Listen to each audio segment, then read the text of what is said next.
Welcome everyone to Fundamentals of Kabbalah and Chassidut.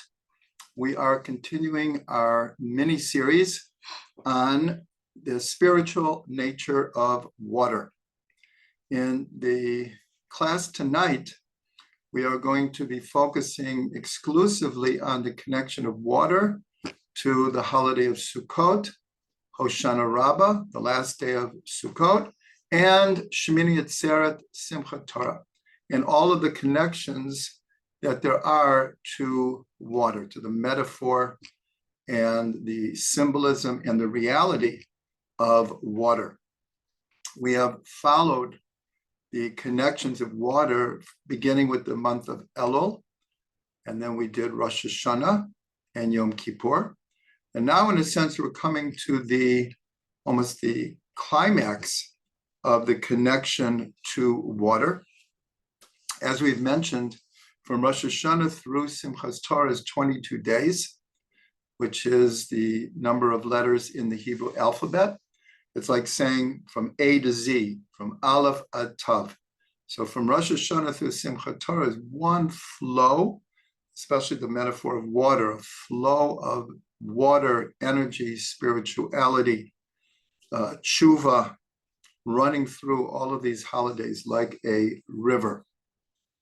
And since we've learned that one of the very, very important ideas about water in general in Judaism, in law and custom, is the idea of transition.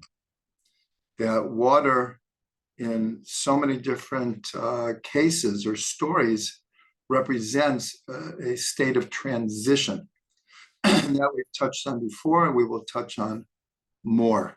But here we have in the 22 days of the flow of the holidays.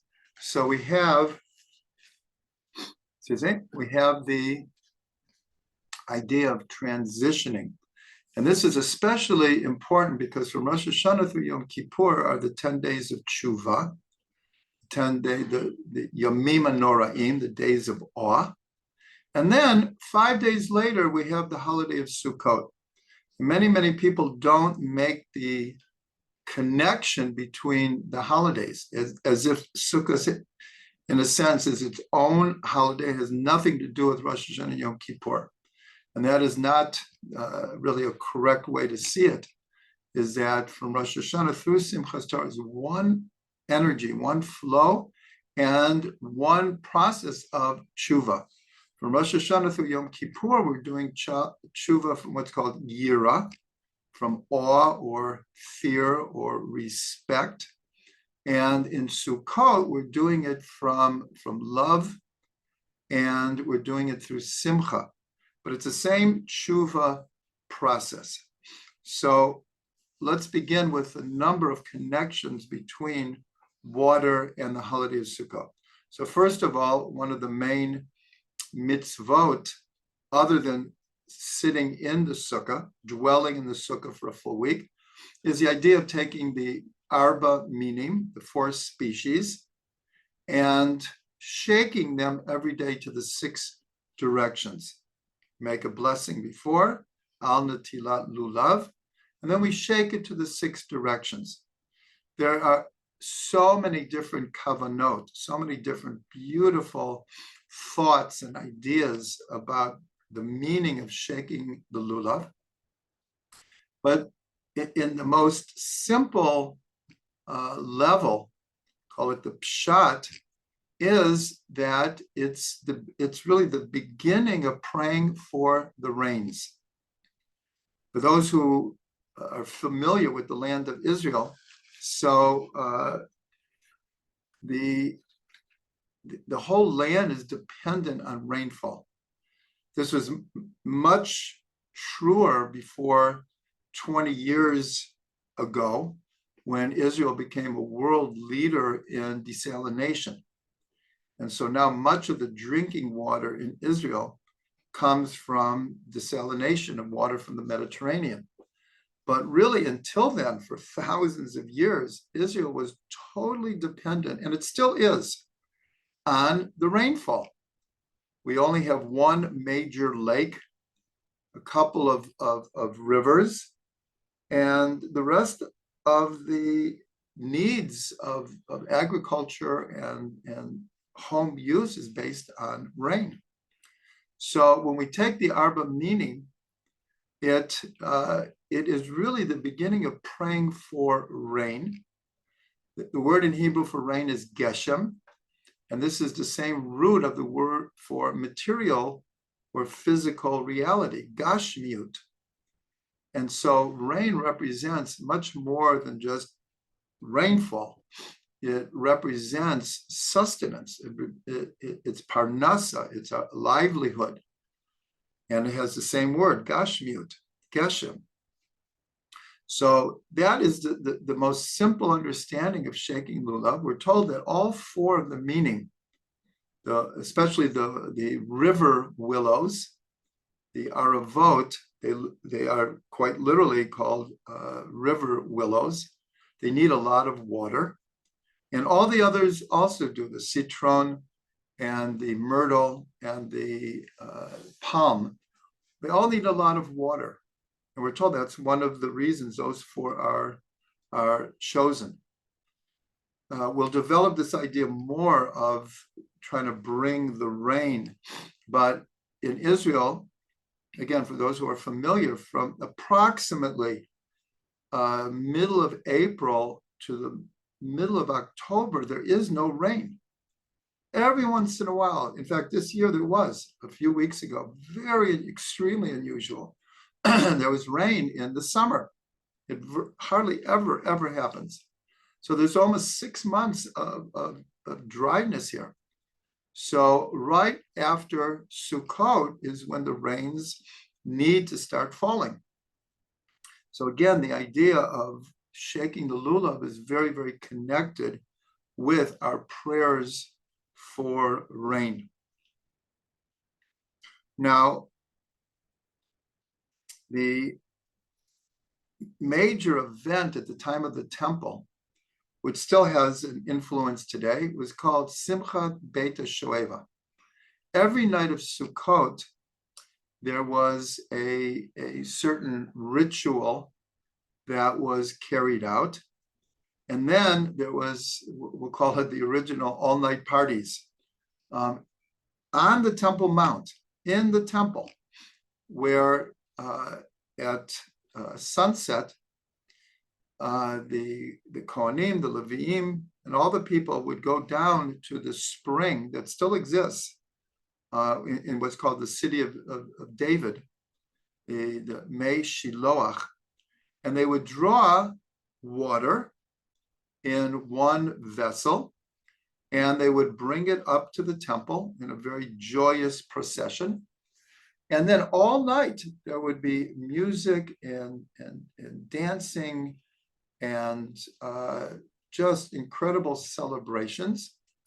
Today, it has an effect because in many communities around the world, the nights of Sukkot are very special for concerts, learning, what's called a Verbringen, get-togethers with a very joyous atmosphere. And this is taken from Simchat Torah. And then in the morning, this water that they drew would be poured on the altar. This is the only time of the year that water was poured on the altar. And of course, it was accompanied by prayers for rain. So we see that the idea of rain and water is cardinal, is fundamental to the whole holiday of Sukkot. It says in the Mishnah, anyone who has not seen the joy of the Simchat Torah has never seen true joy. So we just have to imagine, have to visualize tens of thousands, millions of people came up to Jerusalem for Sukkot. And the highlight was in the temple itself and the Temple Mount, these incredible celebrations. We're told that they lit these huge menorahs. And it said that the light the whole city of Jerusalem was lit up from these huge menorahs. And they said there were more musical instruments that anyone could count. And of course, the Levim trained for years and years and years for these kind of events, the Simcha Beit HaShoeva. I'll just mention, because it's important, that literally Simchat Beit HaShoeva means call it the ritual of joy of drawing. It doesn't say drawing water. It says Simcha Beit HaShoeva. Shoeva means to draw. And so the Gemara rhetorical asks, what were they drawing? Now, everyone knows that they were drawing water from the spring that would be poured on the altar. Nonetheless, they asked because they wanted to reveal something deeper. And the sages answered, what were they drawing? Ruach HaKodesh, divine inspiration. So these celebrations in the temple and around the temple and all of Jerusalem was conducive for divine inspiration and even prophecy. In the Talmud, it relates that the book we're about to read on Yom Kippur, the book of Jonah, the book of Yonah, at Mincha of Yom Kippur, we're told that when he was 12 years old, he came to one of these Simchat Beit HaShoevas, and he entered into a prophetic state. That was his called introduction or indoctrination into a state of prophecy. He was 12 years old. But we're told that the joy was so electric that it drew divine inspiration. Another beautiful connection to water in Sukkot is, and this is a basic kavanah for the whole of Sukkot, is that the numerical value of the word sukkah equals 91. And the four-letter name of God, which we don't pronounce, we pronounce it with another name, the name Adni, Aleph, Daled, Nun, Yud. So the numerical value of that name, Aleph, Daled, Nun, and Yud equals 65. And the four-letter name of God, Yud and a Hey and a Vav and a Hey equals 26. So 65 and 26 equals 91, equals Sukkah. So we're told that, especially during Sukkot, that when we sit in our Sukkah, we should imagine ourselves being surrounded, just like the physical Sukkah surrounds us. We're in the middle of the Sukkah, and especially the schach above represents God's Shekhinah, God's divine presence, the wings of the Shekhinah hovering over us and protecting us. That this is, in a sense, an experience of the combination of these two names of God, the way that the four-letter name of God is written and the way it's pronounced, equals Sukkah. And during the rest of the year, we're told, when we can remember this, that anytime we say God's name, we can envision being surrounded by God's energy. So that, as a sukkah. So this is just a beautiful teaching. But we're going to add another level here, is that the word for water, mayim, equals 90. And when you add one for the word, which is an acceptable thing in the, call it the rules of gematria, it's called im hakolel. So water will equal 91, which will equal sukkah, which will equal this name of God. So these are very beautiful connections, and connected to this is the idea that there's really only two mitzvot that we are completely surrounded in a physical way. We could add a third one, which we will in a second. And the two that are usually brought is sukkah. When we dwell in a sukkah, we're like surrounded, we're in the middle of the mitzvah. And the other one is going to a mikvah, because we have to immerse totally under the water. So when we're in the mikvah, we're totally surrounded by the mitzvah. The other one, in a physical sense, we could say is being in Eretz Yisrael. Because here we could say, well, maybe it's not the same thing because we're walking on the earth, but we have this idea that the air of Israel makes you wise. Avirah de Eretz Yisrael machkim. The air of Eretz Yisrael makes us wise, and of course the trees are above our heads and the clouds, and so we are surrounded in a way. But here we're told that the connection of sukkah and mikvah is connected to this idea of water, especially, of course, the mikvah. But here, just like we're in a physical mikvah, we can also envision when we sit in the sukkah, it's also like being in a spiritual mikvah. We're in the midst of the sukkah, in the midst of the mitzvah itself. So there's a very, very deep connection here. So the numerical value of mikvah is 151, and the total of these two names of God that we're talking about, and sukkah and water is 91. So there is this method that when you have two words or two concepts, and they have different gematria. So the question is, well, how many numbers? What's the difference between these two? So between 151 for mikvah and 91 for sukkah is 60. Now 60 is a very, very important number in Jewish law, which is the idea of batal b'shishim, something being nullified within 60 parts.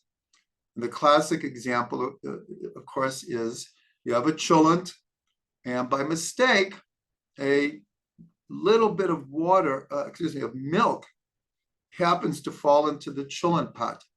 So the question is, at what point does it become treif? Meaning that you can't eat it. So the law is, if it's more than 1 in 60, then you can't eat it, because the taste is not going to be absorbed by the larger quantity. But if it's less than 1 in 60, which a little, let's say 1 drop of milk falls in a huge pot of cholent, the taste of the milk, and like the reality of the milk, is nullified. That's why it's called batal b'shishim, nullified in 60. So here we're talking about a very deep connection between mikvah, sukkah, God's name, and water. And they're all connected, but there's 60 between the numerical value of water, sukkah, and God's name, and mikvah. But 60 is the idea of nullification. So when we go into a mikvah, spiritually, we're nullifying ourselves to the water, within the water. The water is purifying us, and we become nullified spiritually. Our ego, I mean, this is the kavanah we're supposed to have, that we nullify ourselves, and then we could come out of the mikvah feeling reborn, new. So it's the same thing when our relationship with God is when we nullify our will to God's will.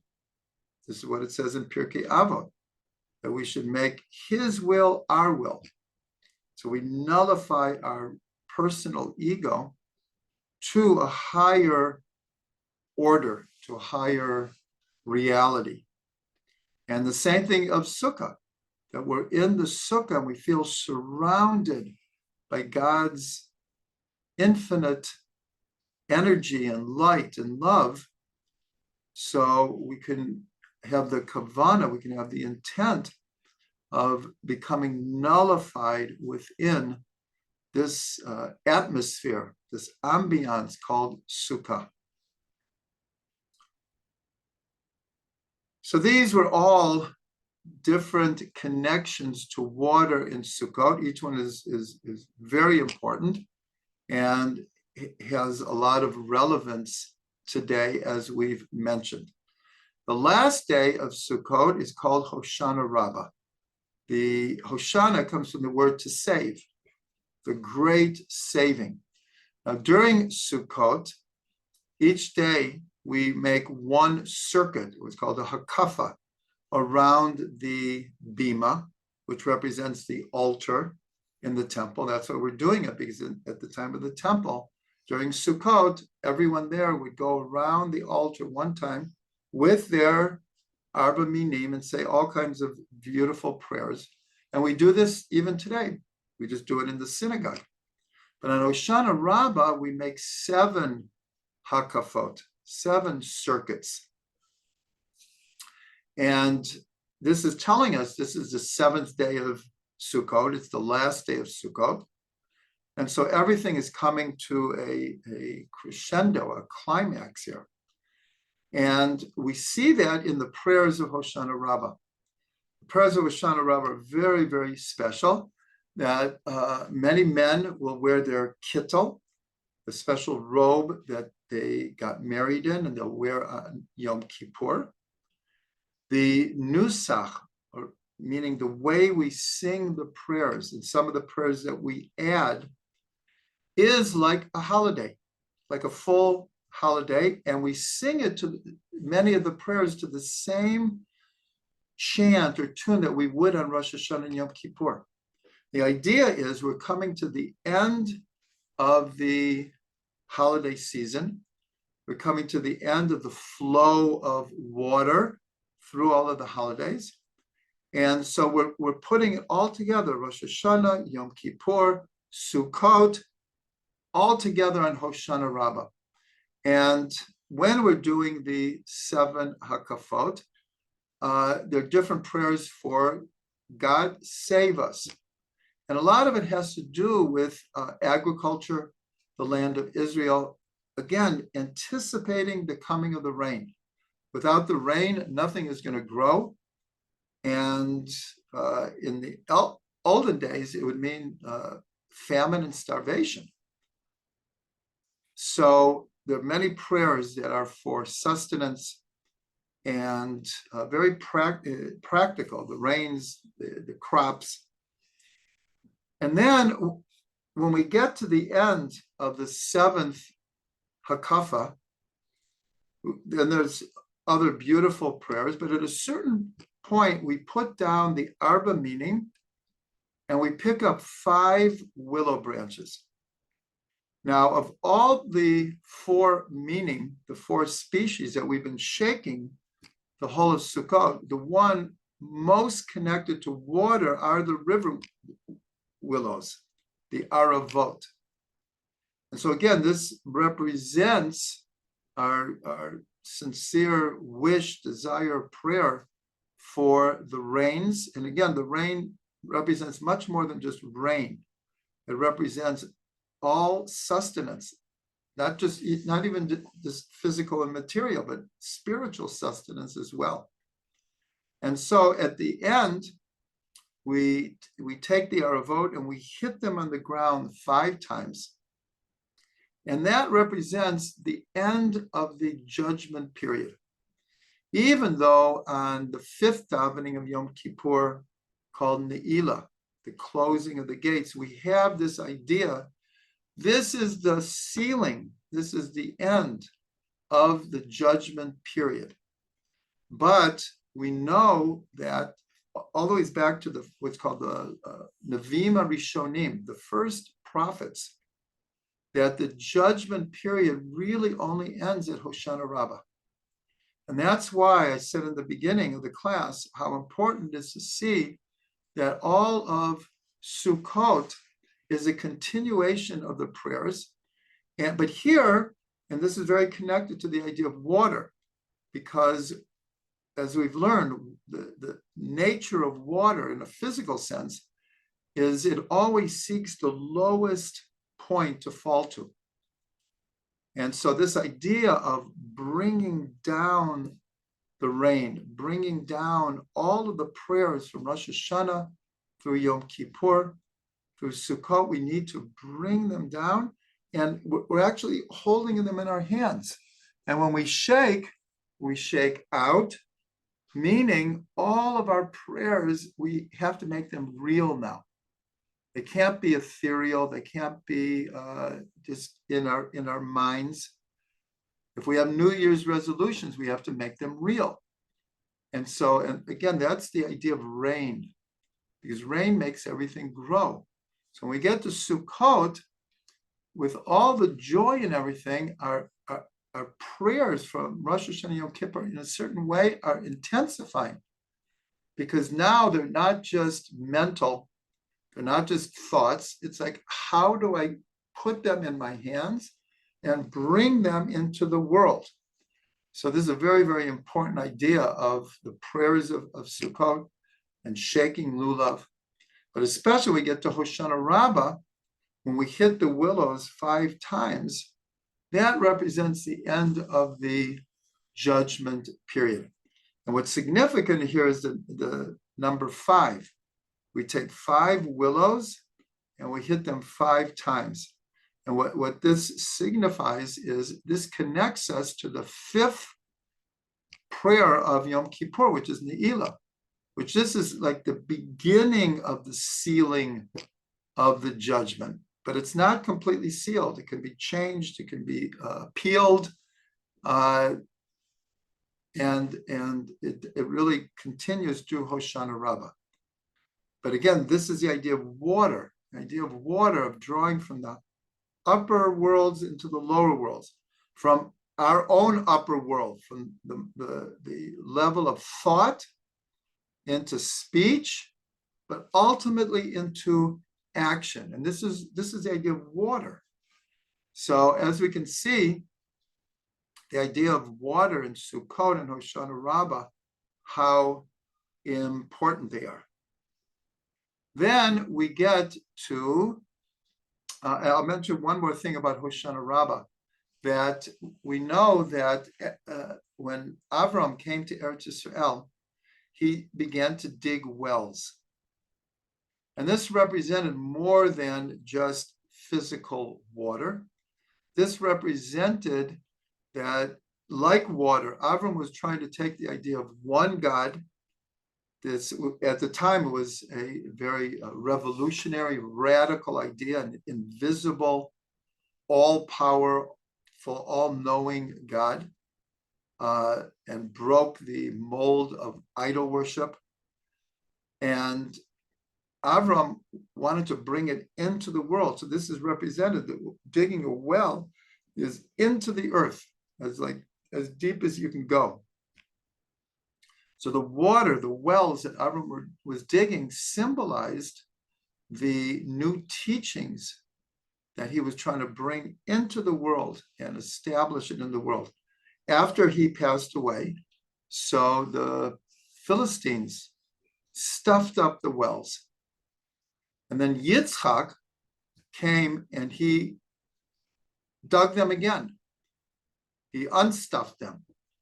And this represents, again, that Yitzchak was the key link here to making sure that the teachings of Avram stayed in the world even after Avram had passed away.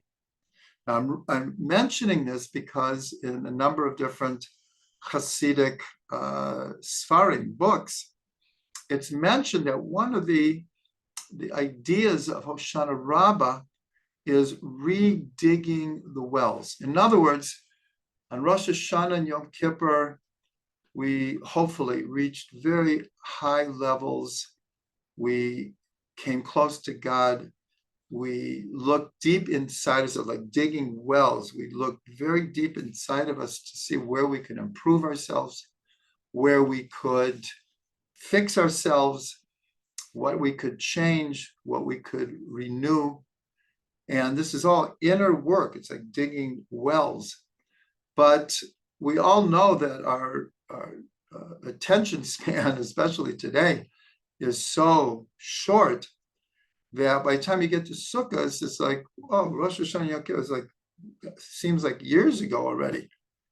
And so when you get to Hoshanah Rabbah, that again is the idea of singing the prayers according to the tunes and the chants of Rosh Hashanah and Yom Kippur. And the idea is to put everything together. I didn't mention a beautiful minhag that we learned from Reb Shlomo, who learned it from the Babaver Hasidim, is they finished each hakafa on Hoshanah Rabbah that would blow the shofar. So this again brought Rosh Hashanah right in there. So the idea is on Hoshanah Rabbah is to go revisit our prayers, our New Year's resolutions, our commitments that we made between Rosh Hashanah and Yom Kippur, and all the way back to the month of Elul, and redig those wells. Again, the symbolism of water. Now we come to the final day of the holiday season. Again, in Eretz Yisrael, Shemini, Atzetet, and Simchat Torah is one day. Outside of Israel, it's celebrated as 2 days. First day is Shemini Atzetet, and then comes Simchat Torah. Here in Eretz Yisrael, it's 1 day. And that's where we dance with the Torahs. Again, 7 hakafot, even though each hakafot could be hundreds of hakafot, but the 7 official hakafot. We end the Torah, we begin the Torah again, and we do something very, very important, that in Musaf, we make the change from, in the beginning, in the first, within the first 3 blessings of the Amidah, we change from the recognition that God is the one who's Morid Hatal, who makes the dew to descend. And now we change, because the rainy season is coming, to Mashiv HaRuach u'Morid HaGeshem, acknowledging that God is the one who makes the wind to blow and brings down the rain. Now, just to clarify, this is technically not a prayer for rain. This is an acknowledgement of God's power to do these things. Here in Eretz Yisrael, we wait 2 weeks until the 7th of Cheshvan, the next month. And then in the 5th request within the series of requests in the daily Amidah, there we technically begin to pray for rain. And the explanation is, well, why don't we do it at the same time?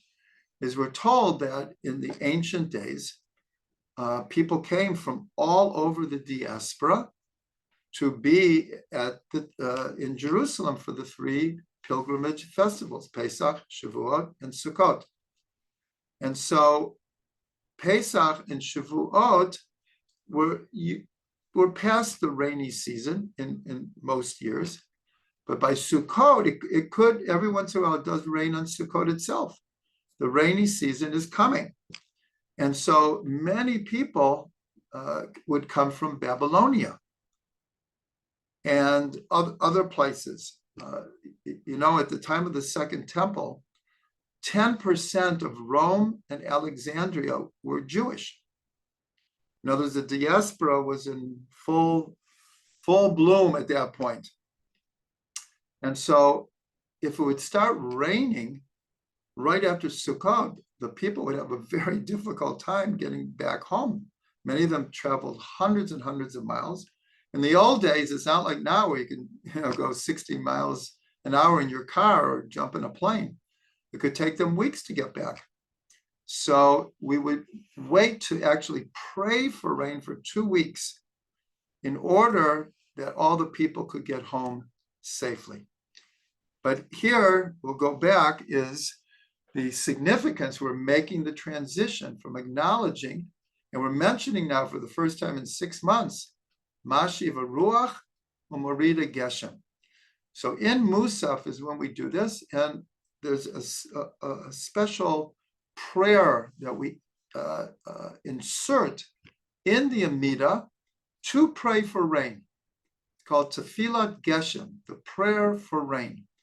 And so part of that is there are 6 different stanzas where we ask God to remember Avram, Yitzhak, Yaakov, Moshe, Aaron, and the tribes.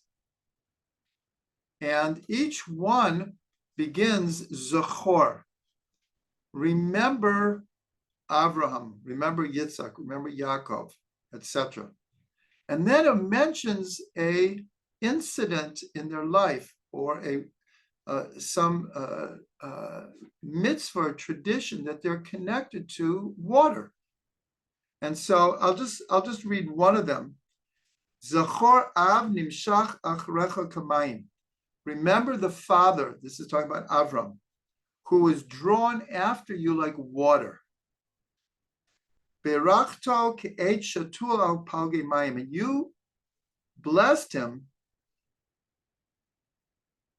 He was blessed like a tree planted by streams of water. Genanto hitzalto me'esh u'mamayim, and you guarded him and saved him from fire and from water. Avram had a lot of opposition in his lifetime. He was thrown into a furnace of fire, and he was the Satan came against him with a raging water. And this is a midrash. And God saved him from fire and water. Darashto bezaro al kol mayim, and he sought for his seed all types of water. And then we say, ba'avuro al timna mayim, for his sake, we're talking to God, don't withhold water, meaning now. And then it goes through different incidences in Yitzhak's life. His is the redigging of the wells. Yaakov is because when he was left alone, and he fought with the angel, so he had to cross over this stream called Mavar Yabok. The stream called Yabok. There's a whole deep teaching about this, but that was his connection with water. And Moshe he was put in a little ark, and he was saved through the water, and he is named Minamai Mishitihu. From the water he was drawn. And with Aaron, the connection is on Yom Kippur, when he did the service in the temple. Well, Aaron didn't do it, but when the high priest did it, so he would go to the mikveh 5 times on Yom Kippur. So the going to the mikveh was very, very important in the service. And then with the tribes, these are the tribes that crossed the Reed Sea and left Egypt. So all of the avot mentioned here, and the tribes had different, very important connections to water. And so in this prayer, we each time we say, for their sake, don't withhold the water. And then after all of that, then the one leading the prayers announces Mashiv Aruach Amorida Geshem. So this is a huge transition that we're making. As I mentioned before, Sukkot itself, with all of its connections of Mayim, is a transition from the type of prayers that we do from Rosh Hoshanah through Yom Kippur, Tshuva Miyira, doing Tshuva from awe and fear and respect. And here we're doing Tshuva from love and joy. But it's the same process, but it's a transition. And Mayim always represents transition. So here we're finishing, this is the 22nd day, we're finishing the holiday cycle. And so the transition is, we're going from summer into winter. We're going from the dry season into the wet season. And here we make the transition from Umarida Tal. He makes the dew to fall, and he makes the rain to fall. So this is almost the climax, I'm going to mention one of my favorite stories about the Baal Shem Tov. The Baal Shem Tov, one year, was leading the prayers for Simchat Torah, and all of his students were there.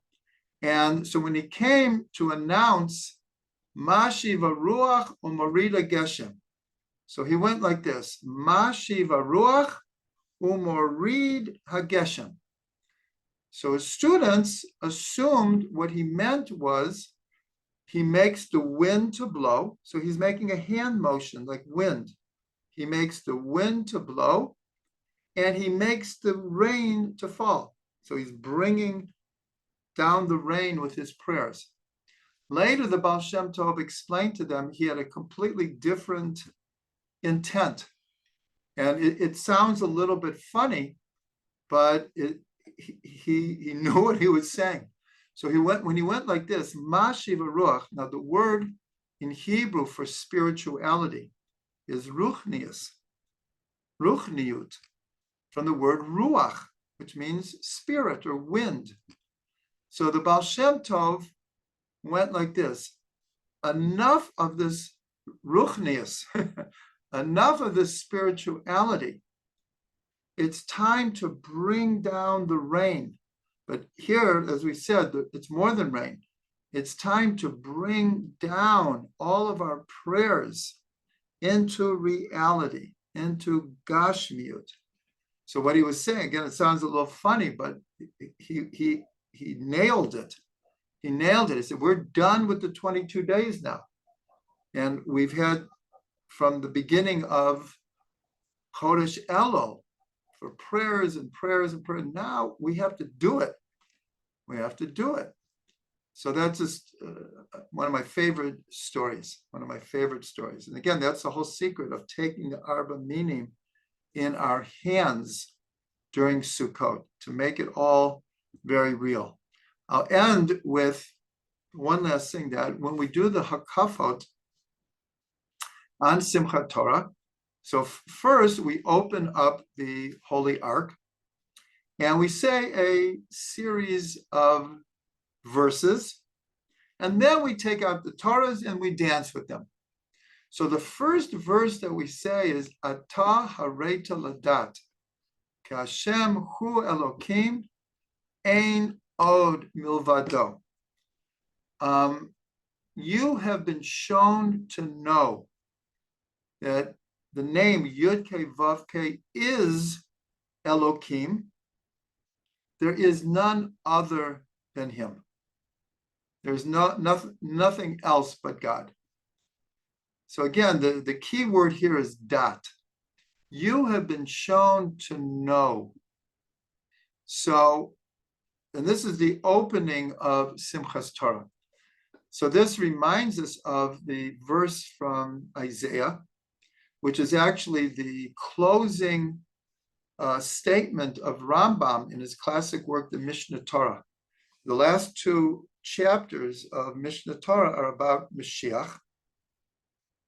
And he ends by quoting from Isaiah, who says, Mala ha'aretz deya et Hashem, kamayim yam mechasim. That the whole world will be full with the knowledge, dat, will be full of the knowledge of God, like the waters cover the sea.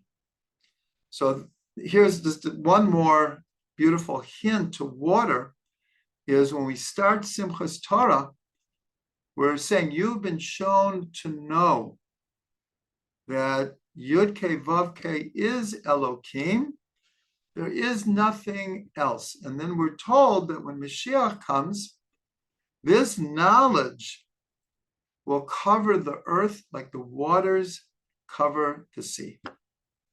So we've now gone through the month of Elul, Rosh Hashanah, Yom Kippur, Sukkot, Hoshanah, Rabbah, Simchat Torah, Shemini Atzetet, and seen all the connections to water. So I just want to bless everyone that this holiday cycle, we can be purified in water, spiritually, physically, and our life should flow like water. And we should know the unity of water that, like Reb Shlomo taught, if you have an apple and you put it on top of another apple, and then you take a third apple and then a fourth apple, you have a whole line of apples, but each one is still individual. But you have one drop of water, you put another drop, they merge together. And so hopefully we will all experience the unity of all Am Yisrael. During Sukkot, we pray for the 70 nations that will come to a state of peace with all of the nations of the world, and we should all merit to see Mashiach come and the knowledge of God that will cover the earth like the waters cover the sea.